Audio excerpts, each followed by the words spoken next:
Hello everyone, I'm Food for Dogs, and today is a bit of a follow-up video to my Chaos Child video, which received an extraordinary number of viewings.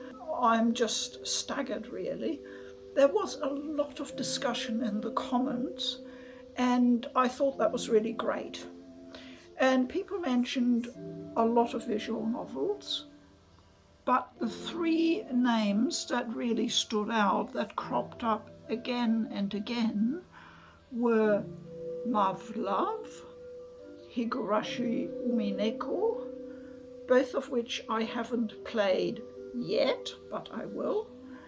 And the third one was The House in Fata Morgana. And this game, this visual novel, I have played. As you can see, I have the beautiful limited run collector's edition for the Vita, and that's how I played it from the physical game. If you see a physical copy ever with a different art cover, there are two different ones available for the game. It comes with a lovely soundtrack, which you can hear in the background.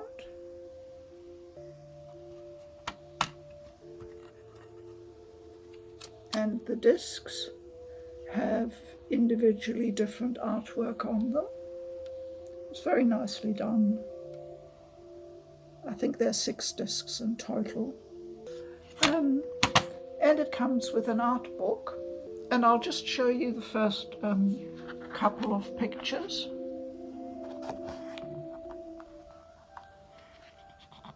Now, if you like this type of art style, then you might like the visual novel. And I'll just show you the next page.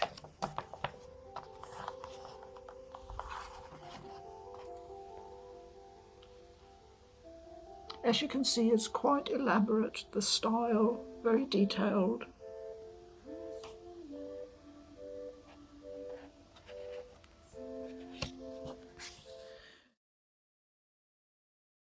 Morgana. I'm not going to talk about the plot at all. I won't mention the story in any detail whatsoever. I won't even discuss the characters. That is not what I want to talk about today. This is not a review. I'm simply talking about 2 or 3 important aspects that really have been circulating around my mind ever since I played this visual novel. The one thing you need to understand about me and how I approach games is that I like to step into a story completely fresh. Any game that is story driven in particular, and of course visual novels are a very good example of that, I want to really experience it as I step into a new world. It's like being a child and opening up a book for the first time and starting reading, and you just get immersed in that world. And that's how I like to experience games. That sense of something completely fresh opening up is really important to me, which is why I don't like reading reviews that mention a lot of the plot in detail, at least the beginning of the story, because that's the most important experience to me, that very beginning, that first moment of immersion in the game and the story. So what I do want to talk about is the overarching theme of The House in Fata Morgana. And as I see it, it is about selfhood. It is a very deep exploration about individual identity. And when I say deep, I really mean deep. It goes to the core of a lot of issues. So reading this visual novel is an experience unlike any other, I'd have to say. I wouldn't say it is without flaws. It's not perfect, in my opinion. Very few things are, and perfection is always in the eye of the beholder. However, that does not invalidate that this is one of the great visual novels of all time, as far as what I have read. Sometimes the speech patterns of the characters struck me as a bit odd, and it just occasionally sort of knocked me out of what was being talked about. But it's really not a huge problem, and I suspect it has to do with the translation. And since I don't speak Japanese, I don't feel qualified to comment on that really. Otherwise, what marks this particular visual novels as so extraordinary are the mechanics of the narrative. This is a story on a grand scale. It spans roughly 1,000 years, so you're covering many different historical periods. The stories weave in and out of each other. It is extremely complex. You look at the story from multiple narrative viewpoints, so the complexity of the structure is quite extraordinary, and how you're slowly drawn into it, because at the beginning you just start with one story arc, and then suddenly you move to a second one which doesn't seem to be connected, and it takes quite a while, and you do need some patience, I will say that, until you see a pattern emerging. And unraveling this pattern is one of the great experiences of reading The House in Fata Morgana.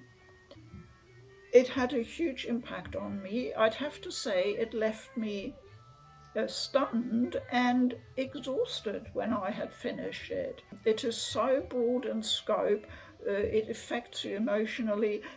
It is rated M for a reason, mature, for a very good reason. There is a lot of material in there that really is only suitable for adults. There's a lot of violence, gruesome violence in there, apart from other topics that are discussed that are really only suitable for people roughly over the age of 16. So I felt I needed to mention that. Now, I've talked about the narrative structure and how that really impressed me, and that makes the experience so special. And when I'd finished it, I kept thinking, I've had a similar experience to this before, but in a very different medium. And then I remembered that PoodlePa and I, 10 years ago, went to the cinema. We have a small art house cinema here, fortunately, and we watched a movie called Mysteries of Lisbon. Now, that movie gave us a similar kind of experience. As you can see, I've since managed to track down a physical copy of the game. It's not that easy. This movie is based on a novel by a Portuguese novelist of the 19th century. It has a similar mechanic to The House in Fata Morgana in that you have multiple narrative viewpoints, and the storylines keep shifting, they keep weaving in and out of each other. It forms a very complex tapestry, and it is just incredibly gorgeous visually. The story is utterly gripping. It would probably be classified as being in the genre of melodrama, but that is very typical for most 19th century novels. Seriously, if you loved The House in Fata Morgana, I think you might well love this movie. I can't recommend it highly enough. So that really struck me, the similarity between how both stories were constructed and conveyed to the viewer or reader. Very similar, whereas of course the stories themselves and the themes were quite different. That was really the most important thing I wanted to convey to you about the house in Fata Morgana. Now, the movie is a 4 hour, just over 4 hours movie. It is very long. In some countries, it was broadcast as a kind of TV mini drama series. How long is the house in Fata Morgana? I have recently seen people on Twitter saying that you can get through it, as they say, you can beat the game in 25 to 30 hours. I don't like the term beating a visual novel. That is actually not the point. I read every line of text in the story. Every line, every word. I did not skip anything. It's a novel, it's like reading a book. You don't buy a book and then just skip through the pages just so you can say you've read it. I don't think so. So this is a very long visual novel, and once you become engrossed in it, I would say you will have a hard time putting it down. And even if you actually find you don't like it, I think you would still agree it is an extraordinary experience and an admirable one.